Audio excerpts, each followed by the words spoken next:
Thought of the day में thought of the day क्या है? क्यों कहते हो कुछ बेहतर नहीं होता? क्यों कहते हो कुछ बेहतर नहीं होता? सच तो यह है जैसा चाहो वैसा नहीं होता। अगर कोई तुम्हारा साथ ना दे तो भी गम न करना, क्योंकि खुद से बड़ा दुनिया में कोई हमसफ़र नहीं होता।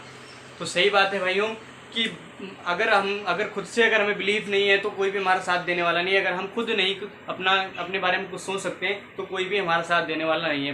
दोस्तों, टाइम न लेते हुए हम बिल्कुल स्टार्ट करते हैं आज की वीडियो को। आज की वीडियो में मैं आपको पढ़ाने वाला हूँ इंग्लिश ग्रामर। इंग्लिश ग्रामर का वो भी बेसिक, क्या होता है इसका बेसिक। तो थॉट ऑफ द डे आप लोगों को समझ में आ ही गया होगा। अब बात करते हैं, चलते हैं आगे। जो हमारा मेन काम है हम उसको स्टार्ट करते हैं और बिल्कुल हम लोग बेसिक से पढ़ने वाले हैं कि ग्रामर क्या है। ठीक है, चलिए।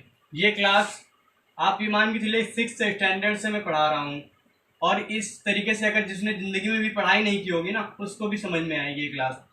तो वीडियो को लास्ट तक देखना, ये आप लोगों के लिए है कि आप आखिरी तक देखिए। और अगर आपको ये क्लास पसंद आए तो डिसलाइक करके भी जा सकते हो, लेकिन अगर पसंद आए तो डेली आना पड़ेगा, और डेली आइए और क्लास को सीखिए। बात करते हैं English grammar. Sir English grammar क्या? इंग्लिश ग्रामर की बिल्कुल डिमांड है इस समय। आप एक छोटा सा फॉर्म भी लेने जाते हो ना, फॉर्म, तो वहाँ वो भी आपको इंग्लिश में ही भरना पड़ेगा, समझ रहे हो। और यहाँ पे अब सबसे ज़्यादा डिमांड किसकी हो गई? इंग्लिश मीडियम स्कूल की भी हो गई है। तो आप बिल्कुल अगर आपको नहीं आती है, कल को मान लिया आज आपने इंग्लिश नहीं पढ़ी, लेकिन अगर आपको भविष्य में अगर आपके बच्चे होते हैं तो बच्चों को इंग्लिश स्पीकिंग मतलब इंग्लिश मीडियम स्कूल में अगर आपको पढ़ाना है इंग्लिश मीडियम में, और वहाँ पे अगर होमवर्क आएगा तो आप इससे किससे करवाओगे? कम से कम इतनी इंग्लिश तो पढ़ लो बच्चे का होमवर्क करा सको, छोटे से बच्चे का, समझ रहे हो। तो इसके लिए इंग्लिश बहुत ही इंपॉर्टेंट है। तो इसके लिए मैं आपसे बस यही कहता हूँ कि क्लास को अटेंड करते रहिए। और फिर यूट्यूब क्या है? यूट्यूब आपके लिए कितना अच्छा बढ़िया प्लेटफॉर्म है कि आप कहीं पर भी किसी भी टाइम पर भी पढ़ाई कर सकते हो। किसी भी जब भी आपको टाइम मिले आप यूट्यूब पे किसी भी चैनल पे जाके आसानी से सीख सकते हो। जो आप चाहते हो वो इंग्लिश वो आपको यूट्यूब दिखाता है। बाकी तो टेलीविज़न पे जाओगे तो टेलीविज़न अपनी मर्जी से चलता है, ठीक है, लेकिन यहाँ पे यूट्यूब पे अपनी मर्जी से आप चलाते हो। चाहे तो आप सॉन्ग सुनिए, चाहे तो आप स्पोर्ट्स पे देखिए, चाहे और भी कई सारी चीज़ें हैं, वो आप सारी चीज़ें यहाँ पे यूट्यूब पर देखते हो, जो आपका मर्जी होती है। ठीक है, तो हम चलते हैं आज की वीडियो की तरफ बढ़ते हैं। जैसा कि हमारा सब्जेक्ट है इंग्लिश ग्रामर, और इसमें हमको बात करनी है बेसिक की। तो सबसे पहले हम बात करते हैं किस चीज़ की? लैंग्वेज की। भैया लैंग्वेज क्या है? तो मुझे जल्दी से बताइए कि लैंग्वेज क्या है। क्या आप लोगों को पता थी लैंग्वेज क्या? पता है लैंग्वेज क्या होती है? हिंदी में इसको बोलते हैं भाषा। सर भाषा क्या है? भाषा क्या है मुझे बताइए, लैंग्वेज क्या है? सुनिए, भाषा भाषा वह है, केवल डिफिनेशन पे ध्यान दीजिएगा। भाषा वह माध्यम है जिसके द्वारा हम अपने मन के विचारों को प्रकट करते हैं, एक दूसरे से शेयर करते हैं। क्या चीज़? अपने मन के विचारों को। ठीक है, लैंग्वेज क्या? भाषा वह है जिसके द्वारा, भाषा वह साधन है, फिर भाषा वह माध्यम है, भाषा वह है जिसके द्वारा हम अपने मन के विचारों को किसी दूसरे व्यक्ति से या किसी दूसरे लोगों से, अपने समुदाय के लोगों से विचार प्रकट करते हैं। वो हमारी क्या होगी? भाषा। ठीक है, ये भाषा हमारी यहाँ से क्लियर होगी कि भाषा होती क्या, जिसके द्वारा हम अपने मन के विचारों को प्रकट करते हैं। दोस्तों, जैसे हमारे जानवरों की जानवरों की भी भाषा होती है, लेकिन जानवरों की भाषा हमें नहीं आती। तो क्या हम जानवरों की फीलिंग्स को समझ पाते हैं? नहीं समझ पाते हैं। क्या जानवर हमारी फीलिंग्स समझते होंगे? नहीं समझ पाते। क्यों? क्योंकि हमारे और उनके बीच में जो जोड़ने वाली चीज़ है, हम लोगों से कनेक्ट है, तो क्या है चीज़? भाषा जोड़ती है। भाषा से ही हम एक दूसरे के सुख दुख का अनुभव करते हैं। हमारे पर हमारा हम सुखी हैं या दुखी हैं, ये किससे पता चलता है? ये हमारे विचार, हमारी भाषा से चलता है, समझ रहे हो, हमारे हाव भाव से चलता है। तो भाषा क्या है? भाषा हमारे एक दूसरे के कम्युनिकेशन के लिए आती है। मैं आपसे बातचीत कर रहा हूँ, किसके माध्यम से कर रहा हूँ? भाषा से करता हूँ। ठीक है, भाषा के माध्यम से कर रहा हूँ। ठीक है, तो पहली डिफिनेशन हमारी यहाँ से क्लियर हो गई है कि भाषा, लैंग्वेज होती क्या है। ठीक है, अब हम बात करते हैं, ये हमारा हो गया भाषा। ठीक है, अब हम बात करते हैं, चलो भाषा दो तरीके से हो सकती है। भाषा के दो प्रकार होते हैं, अब वो भी मैं आपको बता देता हूँ। भाषा का पहला टाइप होता है आपका मौखिक। मुझे पता है बिल्कुल बेसिक है, बहुत से लोगों को ये पता होगा, लेकिन अगर नहीं पता है तो बिल्कुल इसको आसानी से सीख सकते हैं हम लोग। मौखिक क्या है, और दूसरा होता है इसका टाइप लिखित। मौखिक और लिखित। दोस्तों मौखिक क्या होता है? मौखिक जब हम अपने मन के विचारों को बोलकर प्रकट करते हैं। इसमें क्या होता है? मौखिक का मतलब बोलना, यानी बोलकर प्रकट करते हैं तो वो हो गई हमारी मौखिक भाषा। अगर हम उसको लिखकर प्रकट करते हैं, अगर हम लिखकर प्रकट कर रहे हैं तो वो हमारी क्या होगी? लिखित भाषा हो गई। भाषा, हम अपने मन के जो विचार होते हैं उनको प्रकट करते हैं भाषा के द्वारा। मौखिक क्या हो गया? मौखिक जब हम बोलकर प्रकट करते हैं तो मौखिक भाषा, अगर लिखकर प्रकट कर रहे हैं तो वो लिखित भाषा। तो ये बिल्कुल आपको भाषा समझ में आ गई होगी। अब भाषा के बाद आता है ग्रामर। सबसे पहले भाषा तो जान ले, फिर जानेंगे ग्रामर क्या है। ठीक है, भाषा हमने समझ ली। ठीक है, अब हम आगे चलते हैं। अब हम बात करते हैं ग्रामर की। अब मुझे बताओ जल्दी से, ग्रामर क्या है? ग्रामर, ग्रामर आपको पता होगा ग्रामर क्या है। ग्रामर ये होता है, ग्रामर, ग्रामर का मतलब ये है कि जब हम, ग्रामर वह है जिसके द्वारा, ग्रामर वह है जिसके द्वारा हम किसी भाषा को शुद्ध रूप से लिखना, शुद्ध रूप से लिखना, बोलना तथा पढ़ना सीखते हैं। ठीक है, कि अगर किसी भाषा को, अगर हम ग्रामर का हमें ज्ञान हो गया, किसी भाषा के ग्रामर का अगर हमें ज्ञान हो गया तो हमें क्या आ जाएगा? हमें शुद्ध रूप से लिखना आ जाएगी वो भाषा, बोलनी आ जाएगी, उसका उच्चारण अच्छे से कर पाएंगे, अच्छे से उसको पढ़ पाएंगे। तो हमें तो यहाँ पर हमारा क्या आ गया? रीडिंग, हमारी जो रीडिंग है वो अच्छी हो जाएगी। सुनना भी इसी में आप रिलेट कर सकते हैं। ठीक है, राइटिंग आपकी इंप्रूव हो जाएगी अगर आपको ग्रामर का नॉलेज हो गया। आपकी रीडिंग, राइटिंग, लिसनिंग, समझ रहा हूँ, लिसनिंग, रीडिंग और आपका बोलना, ठीक है, स्पीकिंग, ये सारी चीजें क्या हो जाएंगी? आपकी इंप्रूव हो जाएंगी। कब? जब आपको ग्रामर का नॉलेज होगा। ठीक है, तो यही चीज मैं कराने के लिए यहाँ आया हूँ कि आपको ग्रामर का नॉलेज अच्छे से हो जाए। ठीक है दोस्तों, अब बात करते हैं, चलो ग्रामर तो हो गया। ग्रामर की सबसे छोटी इकाई क्या होती है? हर एक भाषा की एक छोटी सी इकाई होती है। ठीक है, मैं आपको आज 2-3 भाषाओं की बताऊंगा कि सबसे छोटी यूनिट क्या होती है। ठीक है, तो आपको जल्दी से बताना है कि यूनिट क्या होती है। यूनिट, यूनिट, ग्रामर यानी व्याकरण की सबसे छोटी यूनिट क्या है? भाषा की सबसे छोटी यूनिट क्या है? ठीक है, मैं आपको बता देता हूँ। ये जो ग्रामर, इंग्लिश ग्रामर की जो यूनिट होती है वो होती है लेटर। हिंदी की भी यही होती है, और इसको हिंदी में बोलते हैं अक्षर। क्या बोलते हैं? अक्षर। ठीक है, तो अक्षर क्या है? वो भाषा की सबसे छोटी इकाई है, सबसे छोटी यूनिट है। ठीक है, सबसे छोटी यूनिट क्या है? लेटर्स। अगर हमें इंग्लिश ग्रामर में कुछ भी अगर लिखना है, पढ़ना है, तो सबसे पहले हमें अक्षरों का ज्ञान होना चाहिए। ठीक है, अब मैं इसी तरीके से मैथ में, जब मैं आपको मैथ पढ़ा रहा था तो मैंने मैथ में क्या बताया था? जो आपका नंबर्स का मतलब क्या होता है? संख्याएं होती हैं। नंबर्स का मतलब होता है संख्या। ठीक है, और इसकी सबसे छोटी मैंने इकाई क्या बताई थी आपको? मैंने बताया था इसमें यूनिट होती है, यानी सॉरी यूनिट नहीं, मैंने आपको बताया था डिजिट।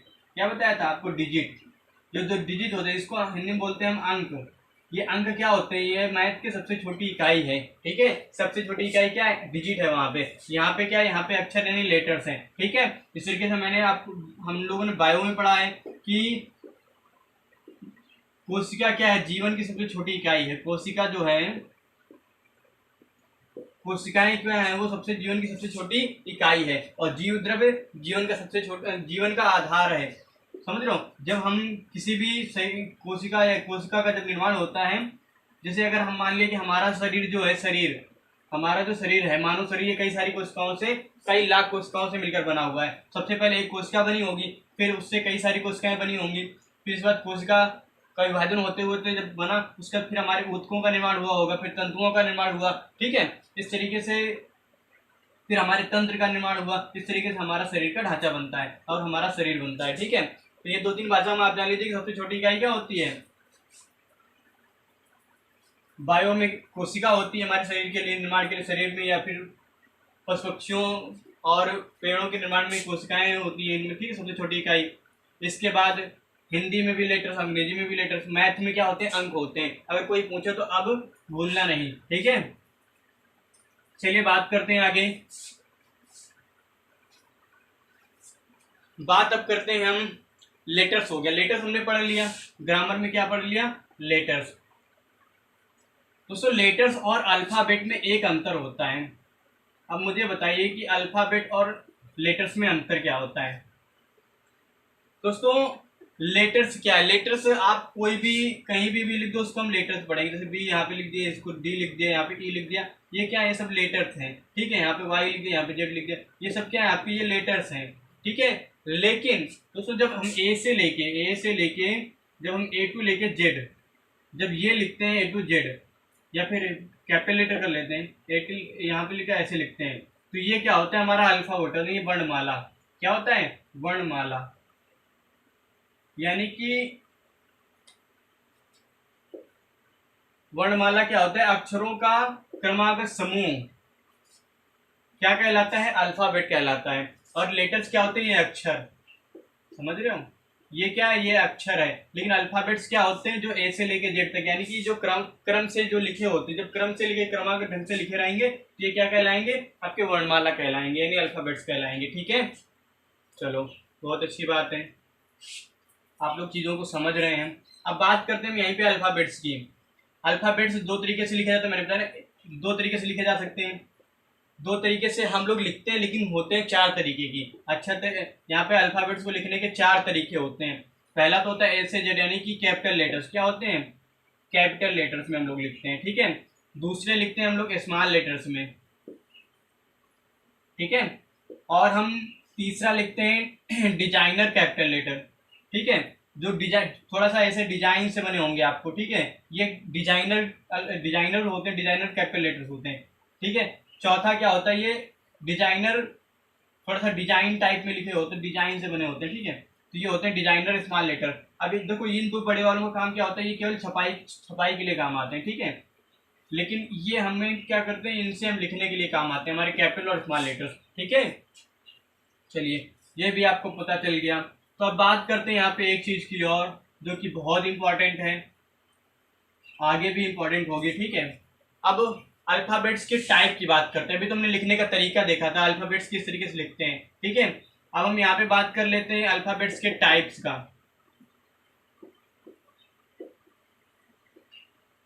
अल्फाबेट्स टाइप, ठीक है। एपॉस्ट्रोफी लगा, इसका मतलब क्या होता है ये भी बताऊंगा कि विस्तार से कि ये एपॉस्ट्रोफी का उपयोग कहाँ करते हैं, कैसे करते हैं, ठीक है। समझ में आ रहा है।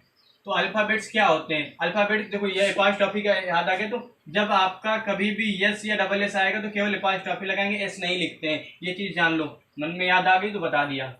अल्फाबेट्स टाइप्स में बात करते हैं, तो अल्फाबेट्स के दो तरीके होते हैं, सॉरी दो प्रकार होते हैं, ठीक है। अब प्रकार कौन कौन सा होता है ये जरा जान लीजिए। एक तो होता है वावेल, दूसरा होता है कॉन्सोनेंट,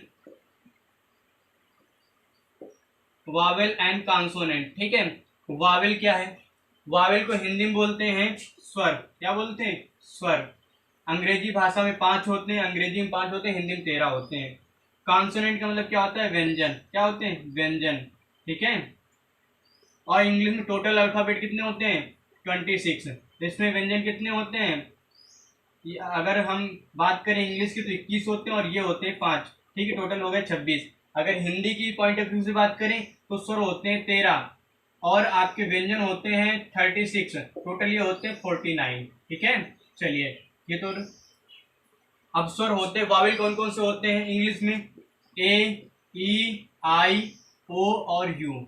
मुझे पता है आप लोगों को ये चीज पता है, लेकिन थोड़ा सा हम बेसिक कर लेते हैं, क्या पता हमारा कोई छोटा भाई हो जिसे ये ना पता हो, ठीक है। तो आपके वावेल कितने होते हैं, 5 होते हैं, ए, ई, आई, ओ, यू, ठीक है। अब हम बात करते हैं कॉन्सोनेंट की, ठीक है। कॉन्सोनेंट इनके ये जो 5 अक्षर को हटाने के बाद जितने भी चीजें बची हैं वो हमारे क्या कहलाएंगी, कॉन्सोनेंट यानी व्यंजन कहलाएंगी, ठीक है। इनके अलावा जो भी चीजें होंगी। चलिए अब बात करते हैं आगे। अल्फाबेट और लेटर्स हमने समझ लिया, हमने ग्रामर को भी समझ लिया। अब हम चलते हैं थोड़ा सा आगे, कुछ इंपॉर्टेंट जितनी भी इंपॉर्टेंट यहाँ पे परिभाषाएं मैं आपकी सारी की सारी आपको करा दूंगा, ठीक है। चलिए बात करते हैं आगे, हम थोड़ा सा आगे बढ़ते हैं। चलो रहने दो इसको।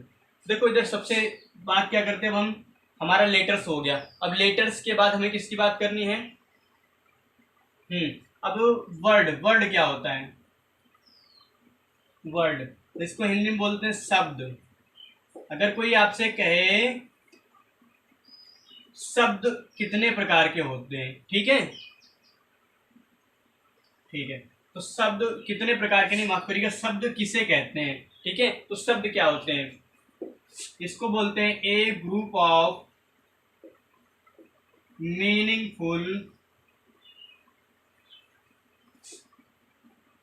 ए ग्रुप ऑफ मीनिंगफुल लेटर्स,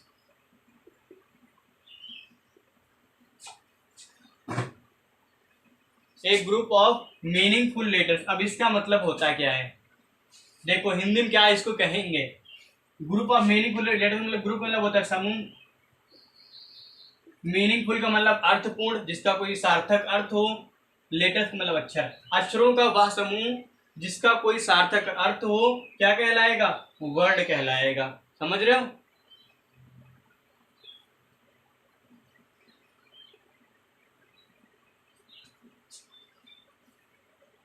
तो अक्षरों का वह समूह जिसका कोई सार्थक अर्थ हो, वर्ड कहलाता है। इसकी डिफिनेशन हम ये भी कह सकते हैं कि स्वर और वावेल के मिलने से, स्वर और वावेल के मिलने से हमारा क्या बनता है? वर्ड बनता है। ऐसा कोई भी शब्द नहीं होगा जिसमें वावेल का प्रयोग ना किया गया हो, ठीक है। चलिए बात करते हैं आगे। लेटर्स भी हो गया हमारा। अब लेटर्स के बाद आते हैं फ्रेज। ये थोड़ा सा आप लोगों के लिए नई चीज है, देखो मैं बताता हूँ आपको। वाक्यांश। सर ये वाक्यांश क्या होता है? ये कि शब्दों का थोड़ा सा एक समूह होता है, शब्दों का एक समूह होता है। इसका जब ये अलग लिखा रहेगा, जब ये बाहर लिखा रहेगा, तो इसका अर्थ अपूर्ण होता है। ये अर्थ जो होता है वो आपका अर्थ जो है इसका वो अपूर्ण होता है। लेकिन जब ये किसी सेंटेंस के साथ मिल जाता है तो इसका अर्थ क्या हो जाता है? पूर्ण हो जाता है। जैसे मैं आपको एग्जांपल बताता हूं। अगर मैं ये जो फ्रेज है क्या, यहाँ पे देखो, ए गुड गर्ल, ये एक देखो शब्दों का समूह भी है, 3 शब्द है यानी शब्दों का समूह है। और इसका अर्थ क्या निकलेगा? ए गुड गर्ल यानी एक अच्छी लड़की। लेकिन इसका पूरे तरीके से अर्थ नहीं निकल रहा है। लेकिन अगर जब ये किसी सेंटेंस के साथ में आ जाए, अगर यहाँ पे मैं लिख दूं Neha is a good girl, Neha is a good girl, अगर मैं आपको ये लिख देता हूं यहाँ पे, तो इसका जो अर्थ है एक गुड गर्ल का, यहाँ पे अब अर्थ निकल आता है कि ये गुड गर्ल शब्द किसके लिए प्रयोग हुआ है? नेहा के लिए, यानी नेहा एक अच्छी लड़की, यानी अब यहाँ पे अर्थ पूरा हो गया। यहाँ पे क्या था? यहाँ पे ये अर्थ पूरा नहीं हो रहा था, एक गुड गर्ल यानी कि अर्थ पूरा नहीं हो रहा था। तो वाक्यांश क्या होता है? इसका अर्थ अपूर्ण होता है, लेकिन जब किसी सेंटेंस के साथ मिल जाता है तो इसका अर्थ पूर्ण हो जाता है, ठीक है। तो ये होती है फ्रेज। ये भी 3 टाइप के होते हैं, ठीक है, वो मैं आपको आगे बताऊंगा जब ये फ्रेज पढ़ाऊंगा, ठीक है। तो यहाँ पे केवल बेसिक जान लेते हैं क्या होता है। वाक्यांश क्या होता है? शब्दों का ऐसा समूह जिसका कोई अर्थ नहीं होता, अर्थ पूर्ण होता है, लेकिन जब वो किसी वाक्य के साथ मिल जाता है तो उसका अर्थ पूरा हो जाता है, ठीक है। चलिए अब इसके बाद भी हम आगे बढ़ते हैं। अब देखिए हम आगे क्या पढ़ते हैं। अब आगे इसके बाद हम पढ़ते हैं वर्ड हो गया, फ्रेज हो गया। अब हम बात करते हैं सेंटेंस की। भैया सेंटेंस क्या होता है? सेंटेंस वाक्य, इसको हिंदी में बोलते हैं हम लोग वाक्य। ये वाक्य क्या होता है भैया? ये वाक्य का हम कह सकते हैं a group of meaningful word, a group of meaningful words. बात भी समझ में आ रही है? A group of meaningful words, word का मतलब क्या होता है? शब्द, ठीक है। और यहाँ पे ग्रुप का मतलब होता है समूह, मीनिंगफुल का मतलब होता है सार्थक यानी अर्थपूर्ण, ठीक है। अब इसका अर्थ क्या निकलेगा? यानी एक समूह, सार्थक यानी मीनिंगफुल वर्ड यानी सार्थक शब्दों का एक समूह, सार्थक शब्दों का एक समूह क्या कहलाता है? वाक्य कहलाता है, ठीक है। अब देखिए जैसे एग्जाम्पल में लिखते हैं, यहाँ पे लिखते हैं Ram is my brother, my brother. ये एक क्रम से भी आया है और जितने भी इसमें वर्ड अर्थ जो भी वर्ड लिखे हैं सबका अर्थ है। ब्रदर, माई ब्रदर एक अर्थ निकलता है, इज का क्या है? इसका भी अर्थ निकलता है राम का। अगर ये क्रम से तो है, अगर इनका क्रम बदल दिया जाए और तो फिर इसका कोई भी अर्थ नहीं निकलेगा। समझ रहे हो? अगर क्रम बदल लिया जाए तो ये भी सेंटेंस सही नहीं माना जाएगा। तो यानी कि एक क्रम से क्रम के साथ लिखा हो और उसका कोई ना कोई अर्थ निकल रहा हो, सार्थक अर्थ निकल रहा हो, तो वो क्या हो जाता है, हमारा सेंटेंस कहलाता है। ठीक है, सेंटेंस कहलाता है। चलिए अब सेंटेंस में थोड़ा सा इसको विस्तार से और जान लेते हैं। ठीक है, सबसे पहले अगर हम बात करें सब जो सेंटेंस होता है उसके भाग कितने होते हैं, मुझे जल्दी से बताइए सेंटेंस के भाग कितने होते हैं। आप लोग कहोगे दो भाग होते हैं, कौन कौन से? एक होता है सब्जेक्ट, दूसरा होता है प्रेडिकेट। एक होता है सब्जेक्ट, दूसरा होता है प्रेडिकेट। ठीक है, अब सब्जेक्ट कैसे पहचानते हैं, जैसे मैंने यहां पे लिखा Ram is going to Kanpur, सीधा सिंपल सा वाक्य, Ram is going to Kanpur, Ram Kanpur जा रहा है। अब यहाँ पे आपको बताना है सब्जेक्ट और प्रेडिकेट। देखो सब्जेक्ट को पहचानने के लिए एक सीधा सिंपल सा एक क्वेश्चन करते हैं। अगर आपको हिंदी निकालनी आती है तो मैं बता देता हूँ आपको, अगर हिंदी निकालनी आती है तो आप कैसे पहचानोगे, पहचानो कैसे, कौन, इसकी हिंदी हमने निकाल ली, Ram is going to Kanpur, Ram Kanpur जा रहा है, हमने हिंदी निकाल ली। अब हम इसमें क्वेश्चन क्या कर देंगे, कौन कानपुर जा रहा है, कौन कानपुर जा रहा है, उत्तर क्या आएगा, हमारा उत्तर आ जाएगा राम, राम जो है वो कानपुर जा रहा है। तो राम हमारा क्या हो गया, सब्जेक्ट। और राम के बाद का जितना भी भाग बचेगा ये होता है आपका प्रेडिकेट, ये क्या हो जाएगा आपका प्रेडिकेट। और ये राम हमारा क्या हो गया, ये राम हमारा हो गया सब्जेक्ट। ठीक है, ये हो गया हमारा सब्जेक्ट, ये हो गया प्रेडिकेट। ठीक है, चलिए ये भी बात आपको क्लियर हो जाएगी आगे चल के जब अच्छे से पढ़ाएंगे। अभी केवल बेसिक है, बेसिक की क्लास बहुत ही बड़ी नहीं कराएंगे, बस बिल्कुल जल्दी से छोटा छोटा सा हल्का हल्का सा इसकी परिभाषाएं बता देते हैं। ठीक है, चलिए अब हम बात करते हैं सेंटेंस के टाइप की बात करते हैं। तो चलो आज आपको बता ही देते हैं सेंटेंस के टाइप की।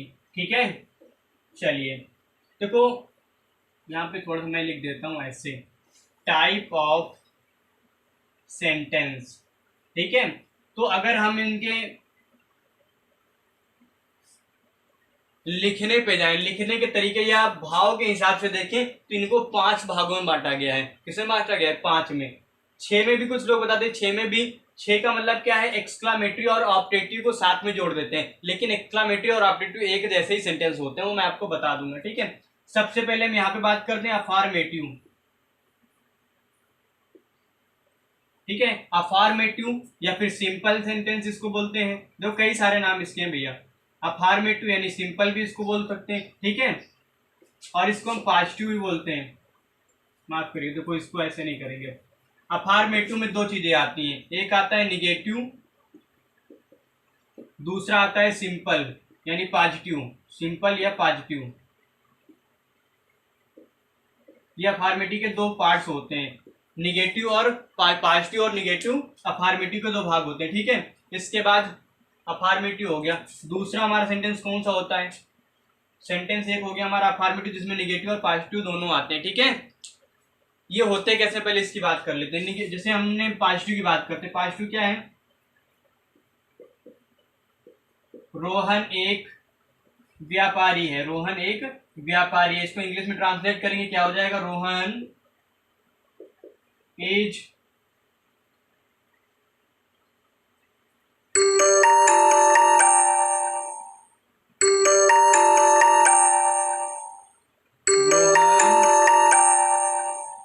Is a businessman, Rohan is a businessman. ठीक है, तो ये हमारा हो गया रोहन इज ए बिजनेसमैन। ठीक है फ्रेंड्स, माफ करिए बस 1 मिनट के बाद हम इधर से फिर से क्लास को ज्वाइन करते हैं। 1 मिनट तब तक आप सेंटेंस देखिए, बस 2 मिनट बाद आता हूँ, 2 सेकंड बाद आता हूँ।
हाय फ्रेंड्स, स्वागत है एक बार फिर से।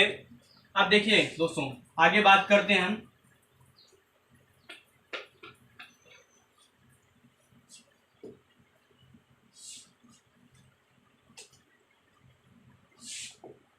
अफॉर्मेटिव टाइप ऑफ सेंटेंस की बात कर रहे हैं। अफॉर्मेटिव, ठीक है। तो अफॉर्मेटिव मैंने आपको बताया, पहला बताया पॉजिटिव, दूसरा होता है निगेटिव, ठीक है।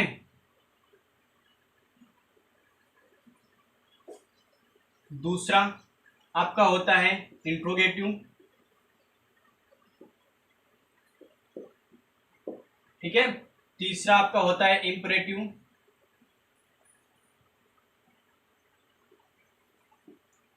ठीक है। चौथा आपका होता है एक्सक्लामेटरी, ठीक है। और आपका पांचवा ऑप्टेटिव। चलिए अब बात करते हैं, अगर इन दोनों को अलग अलग गिनेंगे तो टोटल हमारे वाक्य हो गए 6। अगर इन दोनों को एक साथ रखेंगे तो हमारे टोटल वाक्य हुए भी यहाँ पे 5, ठीक है। अब हम एक एक का ज्ञान लेते हैं, एक एक के बारे में, ठीक है। अब अफॉर्मेटिव, अब इसको दो भाग होते हैं, एक होता है पॉजिटिव, एक होता है निगेटिव। इसको बोलते हैं साधारण वाक्य या फिर सकारात्मक वाक्य, और इसको बोलते हैं नकारात्मक वाक्य। ये सकारात्मक वाक्य हो गया, ये नकारात्मक वाक्य हो गया, ठीक है। तो पॉजिटिव जैसे हमें एक सेंटेंस को यहाँ पे बना लेते हैं, सेंटेंस जैसे हम यहाँ पे पॉजिटिव का एक सेंटेंस लिख लेते हैं। अभी तो मैंने लिखा था राम इज ए बिजनेसमैन,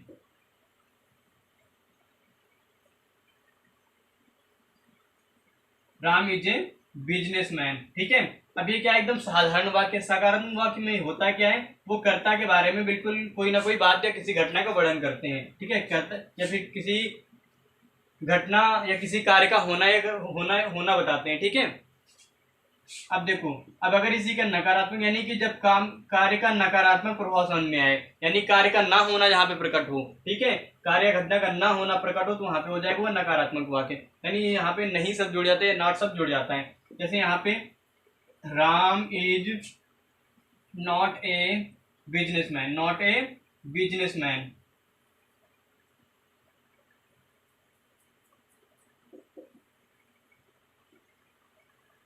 ठीक है। ये हो गया Ram is not a businessman, तो ये हमारा हो गया, ठीक है। अगर हम बात कभी इस तरीके से करते हैं, इंट्रोगेटिव क्या होते हैं।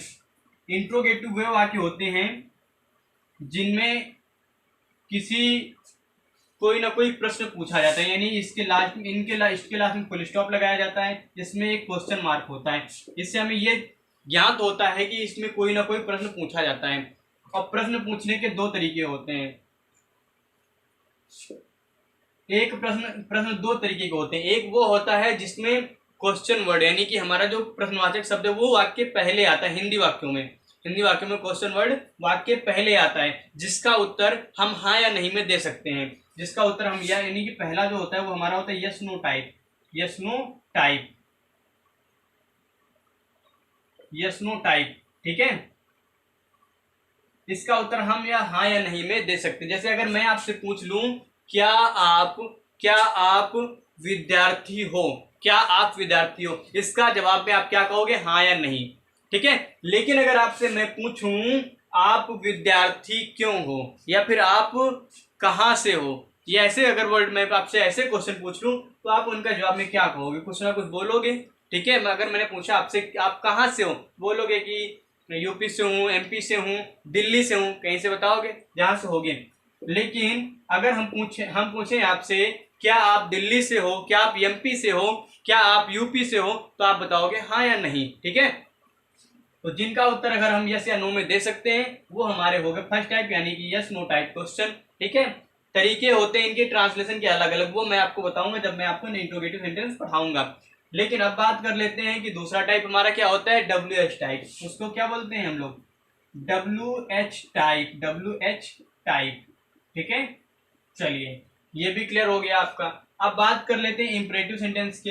देखो इंपरेटिव सेंटेंस क्या होते हैं, आदेशात्मक वाक्य होते हैं। ये आदेशात्मक वाक्य होते हैं। इनके आप तीन चीजें याद कर लेना, तीन चीजें इनमें आती हैं। इंपरेटिव सेंटेंस में तीन चीजें आती है। एक तो होता है आपका ऑर्डर, यानी कि किसी को आप आदेश दोगे। दूसरा एडवाइस, यानी कि किसी को हम सलाह देंगे, ठीक है। ऑर्डर, एडवाइस और रिक्वेस्ट, ये तीन चीजें जिसमें आती हैं वो हमारे वाक्य होते हैं इंपरेटिव। जैसे किसी को ऑर्डर देना है, मैं ऑर्डर क्या देता हूं, open open the book, open the book. ये हमारा क्या हो गया, ऑर्डर हो गया। क्या हो गया, ऑर्डर, ठीक है। अगर मैं आपको कुछ बोलूं, से मैंने आपको बोला वॉक स्लोली, वॉक स्लोली, इसका मतलब क्या हो गया, मैंने आपसे कहा वॉक स्लोली, इसका मतलब हो गया मैंने कहा आपसे धीरे चलो, यानी मैंने आपको सजेशन दिया है, लेकिन मैंने आपसे ये नहीं कहा कि मैंने आपसे आपको ये कहा हो कि ऑर्डर दिया हो। मैंने आपसे कहा कि धीरे चलो, ठीक है। राइट केयरफुली, अच्छे ढंग से लिखो, ये आपके लिए क्या हुई, सलाह हो गई। लेकिन मैंने ऑर्डर मेरा क्या होगा, ओपन द बुक, किताब खोलो, ये आपके लिए क्या एक ऑर्डर हो गया, ठीक है। तो ऑर्डर क्या होता है, हम अपने से छोटों को ऑर्डर दे सकते हैं और अपने से बड़ों से को हम रिक्वेस्ट कर सकते हैं। क्या कर सकते हैं, रिक्वेस्ट कर सकते हैं, ठीक है। और अपने से छोटों को भी हम क्या कर सकते हैं, एडवाइस दे सकते हैं, ठीक है। अपने से छोटों को या बड़ों को भी दे सकते हैं, छोटों को यहाँ पे मानेंगे कि छोटों को हम एडवाइस देते हैं, ठीक है। छोटों को एडवाइस और ऑर्डर देते हैं, और रिक्वेस्ट किससे करते हैं, बड़े से, अपने बराबर वाले से। अब रिक्वेस्ट कैसे करते हैं, please give me a pen, please, please के साथ कोई भी चीज लगा सकते हैं, वो हमारा होता है, क्या होता है, वो हमारा इंपरेटिव सेंटेंस होते हैं, ठीक है। अब हम बात करते हैं अपना लास्ट वाला हमारा जो सेंटेंस है, वो है एक्सक्लामेटरी सेंटेंस। क्या है, एक्सक्लामेटरी सेंटेंस, ठीक है। अब ये क्या होते हैं, एक्सक्लामेटरी सेंटेंस क्या होते हैं, एक्सक्लामेटरी वे सेंटेंस होते हैं जहां पर हमें बहुत अधिक दुख, बहुत अधिक खुशी, बहुत अधिक एक्साइटमेंट, ये सारी चीजें अगर हमें समझ में आती हैं, तो वो वाले वाक्य क्या होते हैं, हमारे एक्सक्लामेटरी वाक्य होते हैं। देखो इंपरेटिव वाक्य में एक चीज, एक पहचान और है, जो इंपरेटिव वाले वाक्य हैं वो आपके मुख्य क्रिया से प्रारंभ होते हैं, मुख्य क्रिया से, ठीक है। ये मुख्य क्रिया से आपके आरंभ होते हैं, ठीक है। अब बात कर लेते हैं हम सीधी सी अपने एक्सक्लामेटरी की। एक्सक्लामेटरी में जब हमें बहुत अधिक दुख, शोक, खुशी, प्रसन्नता, ये जो चीजें हैं, ये अगर बहुत ज्यादा अगर हमें जब समझ में आती हैं, तो उससे हम क्या कहते हैं, एक्सक्लामेटरी वाक्य कहते हैं, ठीक है। जैसे कुछ एग्जांपल मैं आपको बता देता हूं, एलॉस, ये वाला निशान लगा रहता है, एक्सप्लेनेशन मार्क इसमें लगा होता है, एलॉस, I have lost, I have lost my book, ठीक है। मुझे दुख है कि मैंने अपनी पुस्तक खो दी, ठीक है। इसके अलावा कभी कभी क्या सेंटेंस आ जाता है, एक्साइटमेंट के लिए आ जाता है, hurray, we have won the match, we have won the match, हमने मैच जीत लिया है, ठीक है। तो इस तरीके के सेंटेंस जो होते हैं जिनमें ये वाला निशान मिलेगा आपको, वो क्या होंगे, वो आपके आते हैं एक्सक्लामेटरी में, ठीक है। लेकिन एक जो नया मैंने आपको बताया, नया क्या आपने पढ़ा होगा, ऑप्टेटिव। ऑप्टेटिव में भी देखो दो तीन चीजें हैं जो आपको याद रखनी है, ठीक है। जब आप किसी को श्राप देते हो, जब आप किसी का को श्राप दिया जाता है, ठीक है, तो वहां पे आप ऑप्टेटिव सेंटेंस होता है। दो या तीन चीज उसमें होती हैं ऑप्टेटिव सेंटेंस में। एक तो जब आपको वहां पे श्राप दिया जाएगा, तो आप वहां पे ऑप्टेटिव सेंटेंस होता है आपका, और चलो इसमें मेंशन नहीं है, लेकिन मैं आपको बताऊंगा फिर जब मैं इसको पढ़ाऊंगा, ठीक है। चलिए अब बात कर लेते हैं सेंटेंस में संरचना के हिसाब से। और ये जो वर्गीकरण हुआ था, ये जो हमने बताया था, तो अर्थ के आधार पे, अर्थ के आधार पे 5 तरीके से हमने बांटा था सेंटेंस को। लेकिन अगर हम इसके बात करें, इसके हम संरचना के आधार पर, संरचना के आधार पर इसको 3 भागों में बांटा जाता है। संरचना के आधार पर 3 भागों में वाक्यों को बांटते हैं। पहला है आपका सिंपल, यानी सरल वाक्य, सिंपल यानी सरल वाक्य, ठीक है। और अगर हम इसी की बात करें, एक होता है मिश्रित, यानी कि मिश्रित को इंग्लिश में बोलते हैं कॉम्प्लेक्स। और इसके बाद अगला होता है कंपाउंड। ये आपके संरचना के आधार पे होते हैं ये तीनों वाक्य, सिंपल, कॉम्प्लेक्स और कंपाउंड। ठीक है, ये होता है सरल, ये होता है मिश्र या फिर मिश्रित वाक्य इसको बोल सकते हैं हम। ठीक है, और कंपाउंड, कंपाउंड का मतलब होता है संयुक्त वाक्य होता है, संयुक्त वाक्य। अब देखो इनको एग्जाम्पल के थ्रू समझते हैं। सरल वाक्य, जैसे मैंने आपको यहाँ पे कोई भी सरल वाक्य लिख दिया, जैसे he is a good boy, he is a good boy, ये हमारा क्या हो गया, ये हमारा सिंपल वाक्य हो गया। अगर हम इसी में मिश्रित वाक्य की बात करते हैं, मिश्रित की, ठीक है, तो मिश्रित वाक्य हमारा क्या हो जाएगा, मिश्रित। मिश्रित में अगर हम कह दें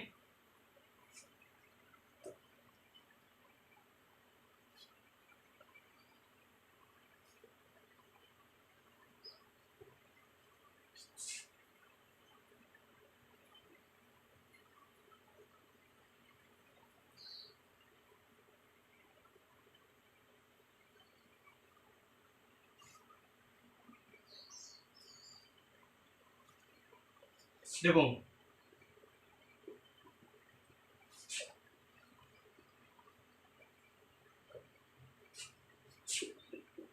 do the same as I told you,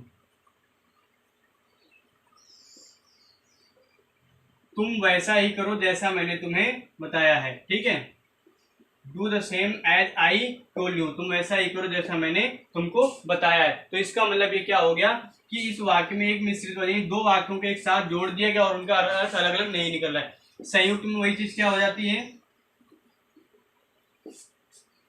संयुक्त, कंपाउंड सेंटेंस जिसको बोलते हैं। जैसे इसमें अलग अलग वाक्य होंगे, उसको किसी ना किसी शब्द के साथ जोड़ा जाता है।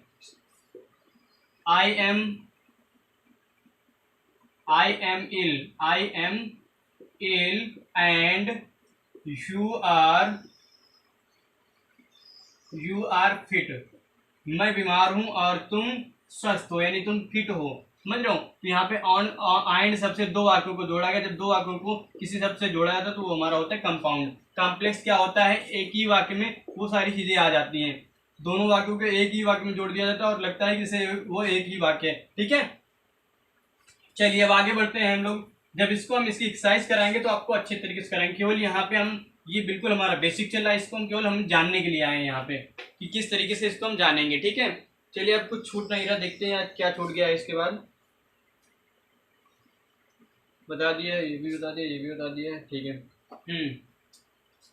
दोस्तों एक चीज बता देते हैं आपको, parts of speech. Parts of speech ये होती है आपकी 8 तरीके की। इसमें सबसे पहले आता है नाउन, प्रोनाउन,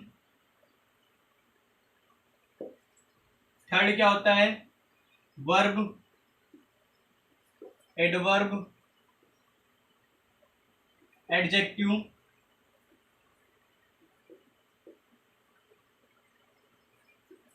इसके बाद होता है प्रीपोजिशन,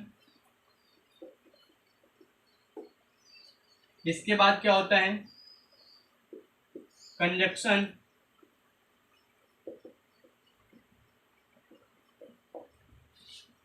इंटरजेक्शन।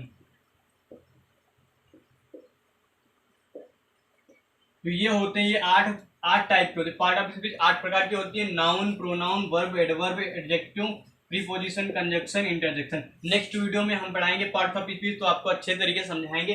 नाउन, प्रोनाउन, एक भी चीज वहां से छूटेगी नहीं। ठीक है, तो ये 8 टाइप की होती है part of speech, noun, pronoun, verb, adverb, adjective. ठीक है, इस तरीके से ये होती है 8 प्रकार की। चलिए अब हम बात करते हैं टेंस की। टेंस केवल बेसिक नॉलेज दे रहा हूं मैं यहाँ पे, केवल मैं पढ़ाने के लिए नहीं आया हूँ, केवल यहाँ पे बेसिक नॉलेज। टेंस का मतलब होता है काल, काल यानी समय। ये 3 तरीके के होते हैं टेंस। टेंस कितने होते हैं, 3 तरीके के होते हैं। पहला होता है प्रेजेंट, प्रेजेंट का मतलब जो समय चल रहा है। दूसरा होता है पास्ट, यानी जो समय बीत चुका है। और तीसरा होता है फ्यूचर, यानी जो समय आने वाला है।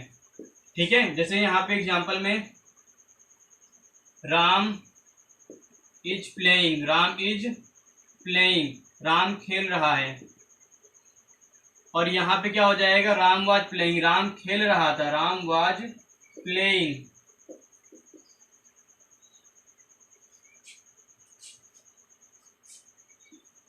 यहाँ पे क्या होगा, जैसे इसमें हो जाएगा आपका फ्यूचर में राम विल बी प्लेइंग, ठीक है। तो ये इस तरीके से ये 3 सेंटेंस होते हैं, प्रेजेंट, पास्ट और फ्यूचर, और इनके भी 4-4 भाग होते हैं। इनके 4-4 भाग होते हैं, वो बता देता हूँ मैं इसी वक्त आपको। एक होता है इंडेफिनिट, दूसरा होता है कॉन्टिन्यूअस, तीसरा होता है परफेक्ट, चौथा होता है परफेक्ट कॉन्टिन्यूअस। चलो, ये सेंटेंस होते हैं इंडिपेंडेंट, कॉन्टिन्यूअस, परफेक्ट और परफेक्ट कॉन्टिन्यूअस, ठीक है। तो ये हमारा हो गया टेंस। अब इसके बाद एक चीज और बची है केवल बेसिक नॉलेज में आपको देने के लिए, इसके बाद हम वीडियो को एंड करेंगे। देखिए अगला लास्ट हमारा ये, यानी कि जो आपका कॉमा वगैरह होते हैं ना, इनको बोलते क्या है, इनको बोलते हैं पंक्चुएशन, ठीक है। तो हमें बात करनी है पंक्चुएशन की।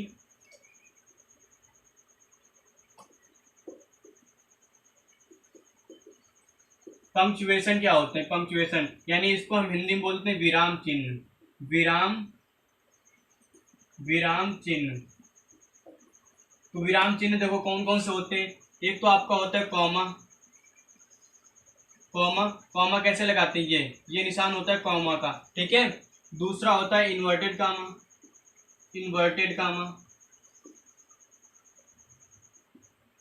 इन्वर्टेड कामा दो तरीके के होते हैं। एक तो होता है डबल इन्वर्टेड कामा, दूसरा होता है डबल इन्वर्टेड कामा, ऐसे भी हम इसको लगाते हैं, ठीक है। एक होता है हमारा सिंगल इन्वर्टेड कामा, ये होता है सिंगल इन्वर्टेड कामा, ठीक है। इसके अलावा हमारा होता है फुल स्टॉप, सेंटेंस खत्म होने के बाद लगाते हैं, ठीक। जो कोई इंपॉर्टेंट चीज होती है तब उसमें ये वाला लगाते हैं। जब कोई एक सेंटेंस पूरा हो जाता है उसमें कॉमा के साथ दूसरा सेंटेंस जोड़ते हैं, ठीक है। तो यहाँ पे कॉमा का प्रयोग करते हैं, ठीक है। इसके बाद आपका क्या बचा है, हाँ, क्वेश्चन मार्क।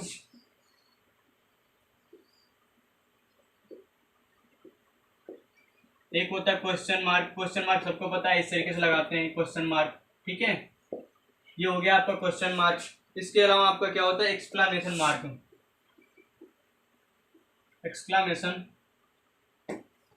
Exclamation mark. तो ये वाला ऐसे लगाते हैं, यानी कि उल्टा आई की तरह, ठीक है। ये एक्सक्लामेशन मार्क होता है, ठीक है। इसके अलावा अगर ब्रैकेट की बात करें, अगर हमें ब्रैकेट की आवश्यकता पड़ जाती है तो हम कैसे, ये ब्रैकेट ऐसे लगाते हैं, ठीक है। ये हो गया। तो आज आपका क्लियर हो गया है, आज आपका ये जो बेसिक था, ग्रामर का बेसिक हम लोगों ने पढ़ लिया है। इसके बाद हम लोग पढ़ेंगे पार्ट ऑफ स्पीच, कल से हम पढ़ाने की कोशिश करेंगे आपको, ठीक है। तो एक्सक्लेमेशन जो था आपका वो कंप्लीट हो गया है, एक माफ करिएगा, ग्रामर का जो बेसिक था वो कंप्लीट हो गया है।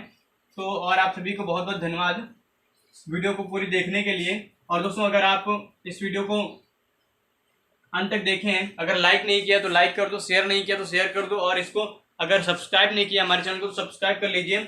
और हम ऐसे ही आपको अच्छे से अच्छे वीडियो लेके आते रहेंगे आपके लिए। और आप सभी का बहुत बहुत धन्यवाद वीडियो को पूरी देखने के लिए।